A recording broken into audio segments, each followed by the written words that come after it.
प्रश्न का ये छठा प्रश्न है और ये अंतिम प्रश्न है। आइए सॉल्व करते हैं, उसके बाद पूरा कंप्लीट हो जाएगा। यहाँ ध्यान दीजिए, ये आपका पहला पद है, ये अंतिम पद है, दोनों को गुना करेंगे तो 4 तिया 12 आएगा।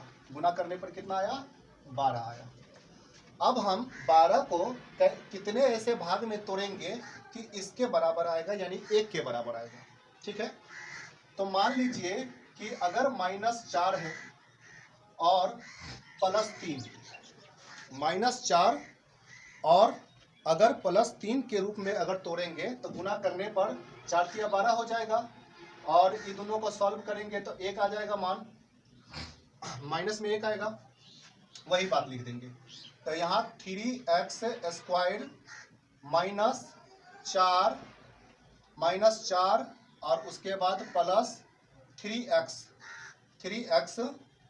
-4 बराबर 0। अब देखिए हम क्या करेंगे इसमें कि इसमें जोड़ा लगा लेंगे। जोड़ा लगाने के बाद इसका अलग कॉमन निकालेंगे, इसका अलग कॉमन निकालेंगे।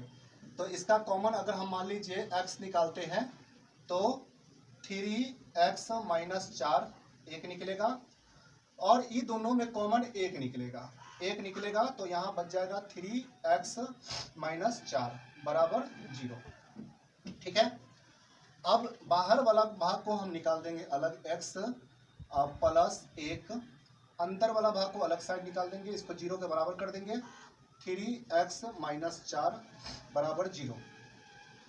तो x बराबर के इस साइड जाएगा तो -1, और इधर का होगा यानी कि x बराबर +4/3 हो जाएगा। तो अल्फा का मान -1 और बीटा का मान 4/3। ठीक है, निकल गया। अब हमको यहाँ पर शून्यांकों का योग निकालना है। योग शून्यांकों का योग का फॉर्मूला क्या होता है? अल्फा प्लस बीटा बराबर -b/a। अल्फा का मान कितना है? तो -1 है, प्लस बीटा का मान 4/3 है, बराबर -b। कहाँ -b के जगह क्या है? यहाँ पर 1 होगा, -1। एक तो फार्मूला के अनुसार -1 आएगा और एक ऐसे लगेगा। अब बट्टा a कितना है? 3 है। अब देखिए यहाँ पर हम क्या करेंगे, सुविधा के अनुसार हम इसके नीचे 1 लिख सकते हैं ताकि बनाने में हमको आसानी हो। अब हम क्या करेंगे, दोनों का लसागु कितना होगा? 3 होगा, और 1 इकाई 1 3 इकाई 3, तो -3 हो जाएगा।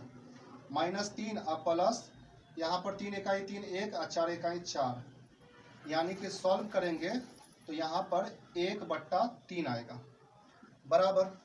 और ये 1/3 जो आएगा वो आएगा माइनस में आएगा, सॉरी प्लस में रहेगा, हाँ। और इधर जो है माइनस कट जाएगा तो ये 1/3 आ जाएगा। तो यहाँ भी 1/3 और इस साइड भी 1/3, ये शून्यांकों का योग निकल गया। अब आइए शून्यांकों का गुणांक देखते हैं। शून्यांकों का गुणांक बराबर अल्फा इंटू बीटा बराबर c/a।